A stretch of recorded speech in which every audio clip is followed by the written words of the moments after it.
নমস্কার। যুক্তি তর্ক সঙ্গে অর্কয়ে আপনাদের স্বাগত। আপনাদের সঙ্গে আমি অর্কপ্রভ সরকার। দেখুন, সুপ্রিম কোর্ট কার্যত কান মুলে দিয়েছে রাজ্য প্রশাসনের, তাই ঘুম ভেঙেছে নবান্নে। আসলে কোর্ট কিছু না বললে পরে এই প্রশাসনের স্থিতিজাড্য নড়ানো যায় না, তারা গতিশীল হয় না। আমরা বহুদিন থেকে বলছি যে হসপিটালগুলো নিরাপত্তার দায়িত্ব প্রাক্তন সেনাদের হাতে দিয়ে দেওয়া হোক। সেই উদ্যোগই রাজ্য সরকার নিচ্ছে, কিন্তু তার মাঝে গঙ্গা দিয়ে অনেক জল বয়ে গেছে। প্রাক্তন সেনা পুলিশের প্রাক্তন আধিকারিকরাই হসপিটালগুলোর নিরাপত্তা এখন থেকে দেখভাল করবে। কত পদে নিতে হবে, তাদের বেতনক্রম কি হবে, সেটা অর্থমন্ত্রক ঠিক করবে। কিন্তু শূন্য পদ মানে যত পদ পূরণ করতে হবে নিরাপত্তার জন্য, তার সংখ্যাটা কত, সেটা 24শে অগস্টের মধ্যে নবান্নতে জমা করতে হবে, এই মর্মে নির্দেশও গেছে। তা এটা আগে করলে কি অসুবিধা হতো? জেদ, ইগো, আমি সব বুঝি, আমি শিল্প বুঝি, কৃষি বুঝি, স্বাস্থ্য বুঝি, কবিতা বুঝি, গান বুঝি, খেলা বুঝি, সব বুঝি। আর সব বোঝার পরিণাম হচ্ছে এই। এখন সিভিক ভলেন্টিয়ারদের ঠিকুজি কুলজি যাচাই করার উদ্যোগ নেওয়া হয়েছে। কেন? যাদেরকে নিয়োগ করা হয়েছে তাদের ব্যাকগ্রাউন্ড আগে থেকে চেক করা হয়নি? স্থানীয় দাদাদের সুপারিশে সিভিক ভলেন্টিয়ার নিয়োগ হয়েছে?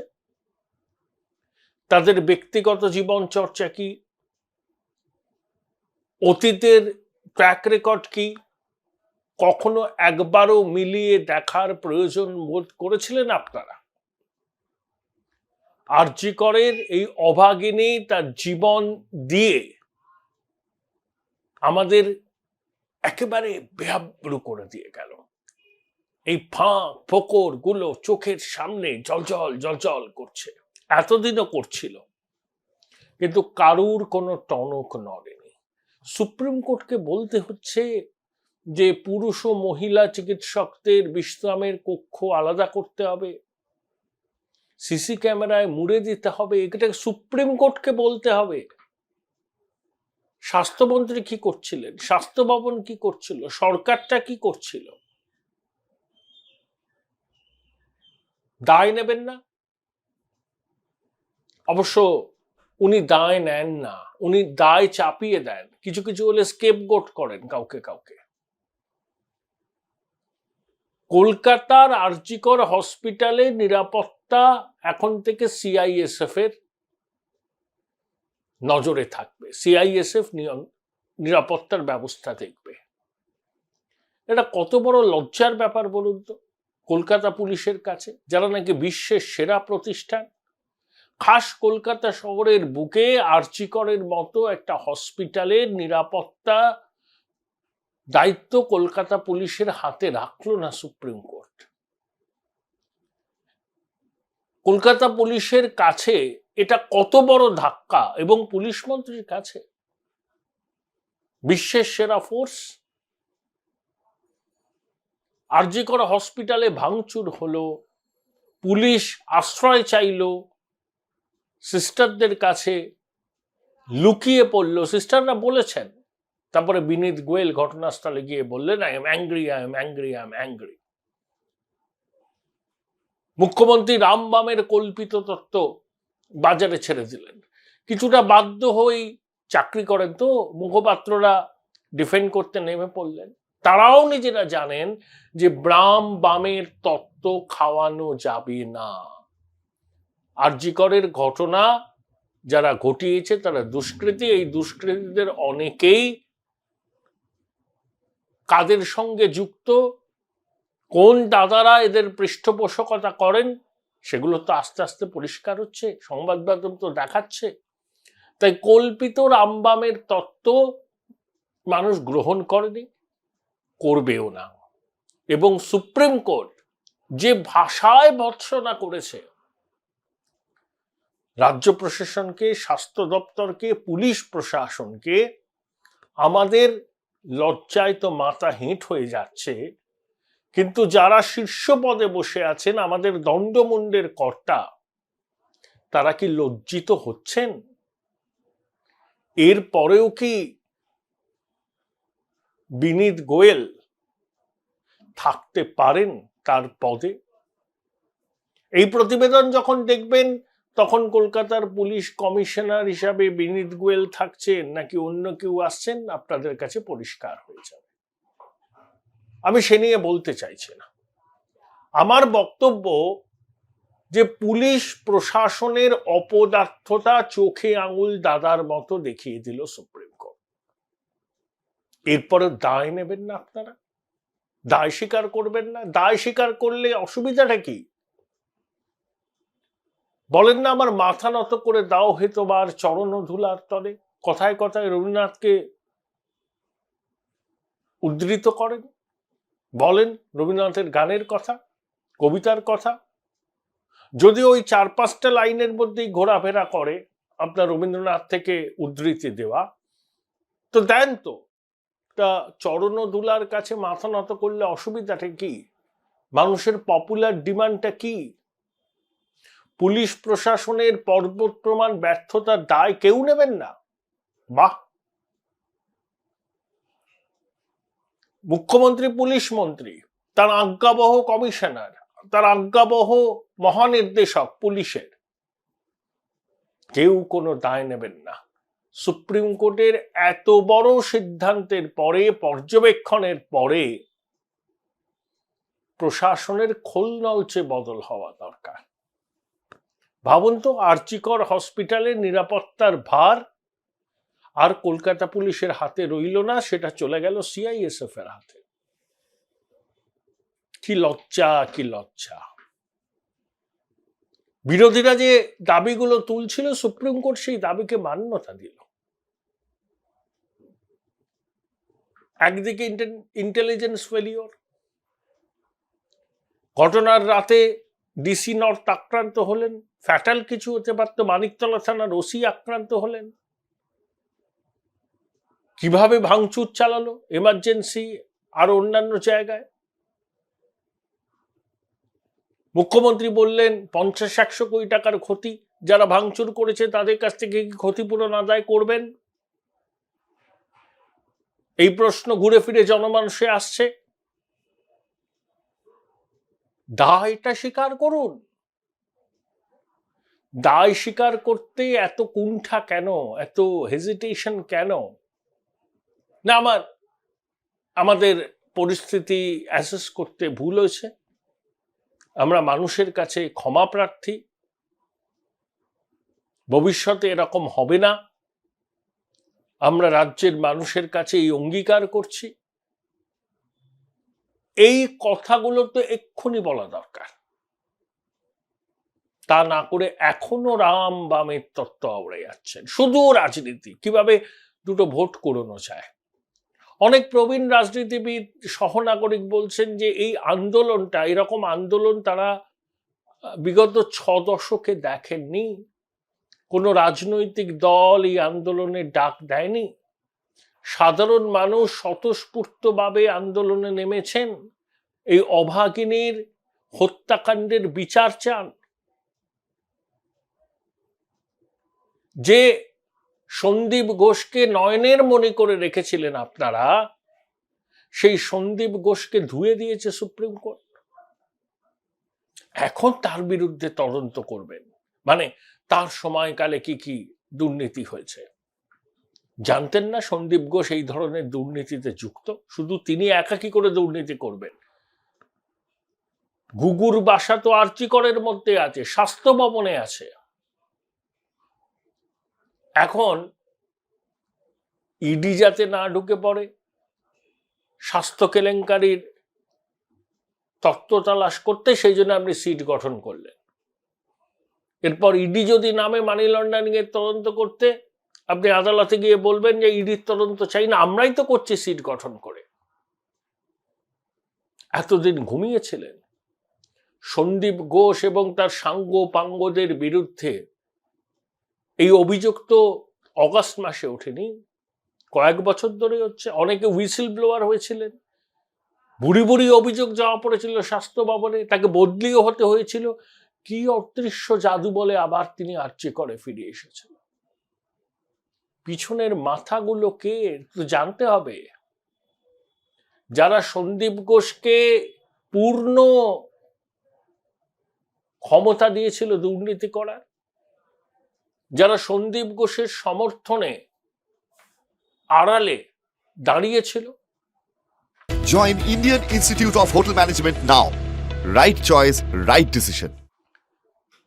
নইলে যে অধ্যক্ষের বিরুদ্ধে ছাত্র, শিক্ষক, অভিভাবক, সাধারণ মানুষ, বিরোধী রাজনৈতিক নেতা, এমনকি শাসক দলের নেতাদের ক্ষোভ, সেই সন্দীপ ঘোষ পদত্যাগ করলেন, তাকে পুরস্কৃত করা হলো।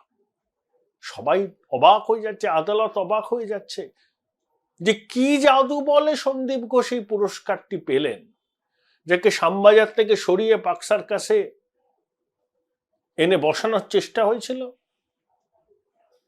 এখন তদন্ত কমিটি করছেন। কত আর লোকে চোখে ধুলো দেবেন? সব এক্সপোজড হয়ে যাচ্ছে। কি মরিয়া প্রয়াস! কিছু ঢাকতে হবে, কিছু ঢাকতে হবে। যদি সিবিআই আরো কিছু জেনে ফেলে, যদি সিবিআই মানি লন্ডারিং এর উৎস খুঁজি ইডিকে বলে তদন্ত করতে, ইডি নেমে পড়ল, তখন পালাবার পথ পাবেন না। তাই আগে ভাগে একটা সিট খাড়া করলেন। এই সিট গঠন করা এটা একটা স্বভাব এড়াচ্ছে প্রশাসনে। কিছু হলেই একটা কমিটি, একটা সিট।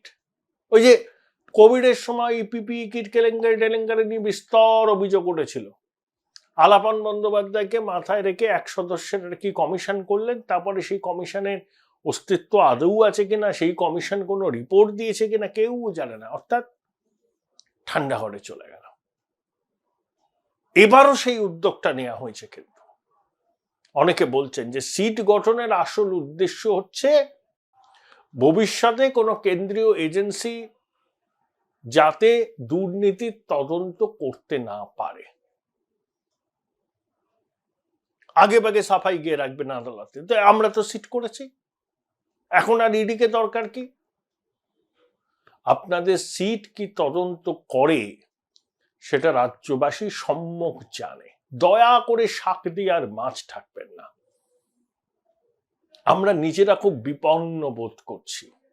এই অভাগিনী নিজের জীবন দিয়ে আমাদেরকে বহু প্রশ্নের মুখে দাঁড় করিয়ে দিয়ে গেল। এই অভাগিনীর মৃত্যুর বিচার চাইতে যারা পথে নেমেছেন, তারা সেভাবে কোনো দলীয় রাজনীতির সঙ্গে যুক্ত নন। অনেকেরই নিজস্ব রাজনৈতিক মত আছে, বিশ্বাস আছে, থাকতেই পারে, সবার আছে। কিন্তু কোনো রাজনৈতিক দল এই আন্দোলনটাকে সংগঠিত করেনি। সাধারণ মানুষের স্বতঃস্ফূর্ত ক্ষোভ রাজপথে আছড়ে পড়েছিল। স্বয়ং রাষ্ট্রপতিও রাখি বন্ধনের আগে বার্তা দিয়ে এই নারী নিগ্রহের বিষয়ে মুখ খুলেছেন। তিনি আরজি করের বিষয়ে সরাসরি বলেননি, কিন্তু তার বক্তব্যের অন্তর্নিহিত ভাবটা দেখলেই বোঝা যায় যে তিনি ইঙ্গিতটা কি করতে চেয়েছেন। সারা বিশ্বে প্রতিবাদ হচ্ছে, দেশের বিভিন্ন শহরে প্রতিবাদ হচ্ছে। চিকিৎসকরা খুবই ভালনারেবল, তাদের উপরে কারণে অকারণে হামলা হয়। চিকিৎসক, স্বাস্থ্যকর্মী সবার, তারা সুরক্ষা চাইছেন। আরজি করের সব প্রাক্তনীরা, কেউ 8 কোঠায় বয়স, কেউ 7 কোঠায় বয়স, তারা এসে অবস্থান ধর্নায় অংশ নিচ্ছেন। কোনখানে লেগেছে মানুষের মনে, ব্যাপারটা বুঝুন। না হলে মানুষ এভাবে স্বতঃস্ফূর্তভাবে পথে নামত না। একটু ভাবুন, ভাবুন, ভাবা প্র্যাকটিস করুন। গণতান্ত্রিক পদ্ধতিতে নির্বাচনে জিতেছেন বলেই যা ইচ্ছা তাই সিদ্ধান্ত নেব, এটা চলতে পারে না। এক জনৈক ভদ্রলোক, তিনি চিকিৎসক, কোনোদিন সরকারি চিকিৎসা ব্যবস্থার সঙ্গে যুক্ত নন, তিনি বকলমে স্বাস্থ্য ভবন চালাচ্ছেন বলে অভিযোগ। তিনি নাকি নাটের গুরু, তিনি এই সন্দীপ টাইপের লোকজনদের মুরব্বী, তাকে আড়াল করার কি প্রয়াস। এখন সন্দীপ ঘোষ হয়ে গেছে লায়াবিলিটি, ওকে ছেড়ে ফেলতে হবে, ওর বিরুদ্ধে তদন্ত, ওর আমলে কি হয়েছে তার তদন্ত। কিন্তু কয়েকদিন আগেই সন্দীপ ঘোষ ছিল ব্লু আইড বয়। যখন ও পদত্যাগ করলো তখন মাননীয়া কি বললেন, ওর তো বাচ্চা টাচ্চা আছে, বিপর্যস্ত, আমরা ওকে বুঝিয়েছি অন্য কোনো দায়িত্ব দেব। কিচ্ছু জানতেন না আগে থেকে যে সন্দীপ ঘোষ কি কি কাণ্ড করেন আর কি করে। ঠিক যেমন পার্থ মানিক চাকরি মাছের বাজারে মাছ বিক্রির মতো বিক্রি করেছিল, বালু যেমন, অবশ্য সবুজ বিপ্লবের দ্বিতীয় নায়ক, খাদ্য চুরি করেছিল, কিচ্ছু জানতো না কেউ, কিচ্ছু জানতো না। ঠিক সন্দীপ ঘোষ তো এদের তুলনায় নিতান্তই ছোট মাপের মাথা, কিন্তু আরজিকরের মতো একটা হসপিটালের মাতব্বর তো ছিল, কলেজ এবং হসপিটালের। তাহলে এই সন্দীপ ঘোষের মতো লোকের বিরুদ্ধে ব্যবস্থা নিতে হাত কাঁপে। আর আপনারা ভাবুন, পার্থ মানিক, বালুর বিরুদ্ধে এনারা কি ব্যবস্থা নিত? ভাগ্যিস ইডি ঢুকেছিল, সিবিআই ঢুকেছিল, তাও কিছুটা আমরা জানতে পারলাম দুর্নীতির বহরটা। নির্বাচনে জয়লাভের পিছনে অনেক সমীকরণ, রসায়ন থাকে। নির্বাচনে জয়লাভ করার অর্থ এই নয় যা ইচ্ছা তাই করার ছাড়পত্র পাওয়া। বামেরা অনেক অপরাধ করেছে, তাও 34 বছর ছিল, কিন্তু গেল যখন আর নামও নিশান নেই। আনন্দ মার্গীদের পুড়িয়ে মারার ঘটনা, অনিতা দেওয়ানের ঘটনা, মরিচজাপির ঘটনা, ছোটাঙ্গাড়িয়ার ঘটনা, নন্দীগ্রামের ঘটনা, নেতাইয়ের ঘটনা, এগুলো কি ইতিহাসের পাতা থেকে মুছে যাবে? বামেরা এর দায়িত্ব এড়াতে পারবে, দায় এড়াতে পারবে? ইতিহাস কোনোদিন ক্ষমা করবে না। জিতেছেন তো 34 বছর, আপনিও তো 3-3টে নির্বাচন জিতেছেন, কিন্তু আপনার শাসনকালে যে সংগঠিত আর্থিক অপরাধগুলো হয়েছে তার দায় কি আপনি ঝেড়ে ফেলতে পারেন? আপনি ঝেড়ে ফেলতে চাইলেও ইতিহাস আপনাকে এই দায় ঝেড়ে ফেলতে দেবে না। ইতিহাসের বিচার খুব নির্মম, সময়ের পলি পড়ে পড়ে ইতিহাসের বিচার হয়, এবং বাস্তবের রুক্ষ মাটিতে দাঁড়িয়ে ইতিহাস তার বিচার করে। এটা আশা করি মাননীয়া বুঝবেন। এবার ট্রেডমিলে হাঁটতে হাঁটতে বাজেট করা, নিজের অনুগতদের যোগ্যতা না থাকলেও গুরুত্বপূর্ণ পদে বসিয়ে দেওয়া, তাদের বিরুদ্ধে যখন বুড়ি বুড়ি অভিযোগ ওঠে তখন চোখ বন্ধ করে থাকা, বিরোধীদের চক্রান্ত, রাম বামের চক্রান্ত বলে বিষয়টাকে লঘু করে দেখার, এই যে প্রচেষ্টা আমরা বিগত 12 বছর ধরে দেখছি, এবার বোধহয় জনতার ধৈর্যের বাঁধ ভেঙেছে। যে সৌরভ গাঙ্গুলি, সেই সৌরভ গাঙ্গুলিও পথে নামছেন।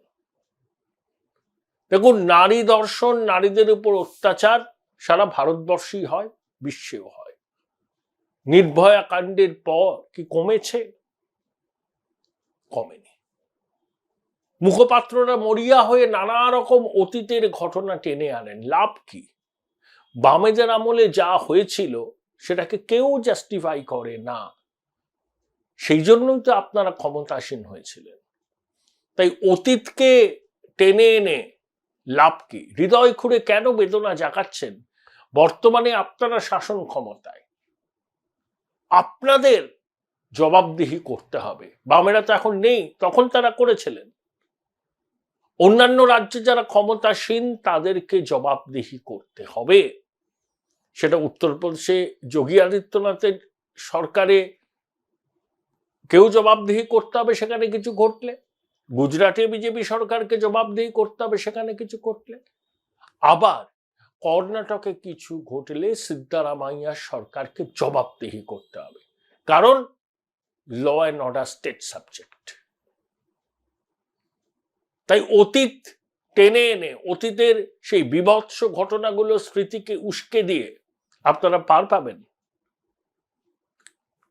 আপনারা রাজ্য প্রশাসনে আপনারা জবাবদিহি করতে বাধ্য। ইনিয়ে বিনিয়ে অতীতকে টেনে এনে ভনিতা করে কি নজর ঘোরানো সম্ভব হবে? এই যে প্রতিরোধ, এই যে প্রতিবাদ, এই যে বিচারের দাবিতে শহরের রাজপথকে উদ্বেল করে তোলা, এটা কোনো রাজনৈতিক দলের ডাকে হয়নি। সাধারণ মানুষ, সে চাকরিজীবী হতে পারে, ব্যবসায়ী হতে পারে, ছাত্র হতে পারে, গৃহবধূ হতে পারে, আইনজীবী হতে পারে, অভিনেতা হতে পারে, গায়ক হতে পারে, সমাজের সর্বস্তরের মানুষ স্বতঃস্ফূর্তভাবে রাজপথে নেমেছেন এবং এখনো নামছেন যতদিন না পর্যন্ত প্রকৃত অপরাধীরা ধরা পড়ে।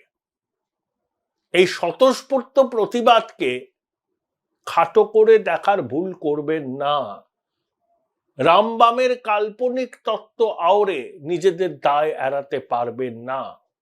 সুপ্রিম কোর্ট তার পর্যবেক্ষণে যা বলেছে, যা নির্দেশ দিয়েছে, আমাদের তো লজ্জায় মাথা হেঁট হয়ে যাচ্ছে।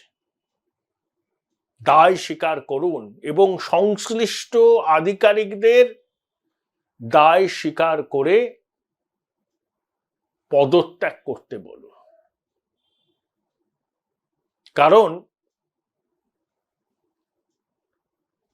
আপনার দাবি মতো ওই বিশ্বের সেরা ফোর্সের কাজকর্ম আসলে ঠিক কি সুপ্রিম কোর্ট বেআব্রু করে দিয়েছে।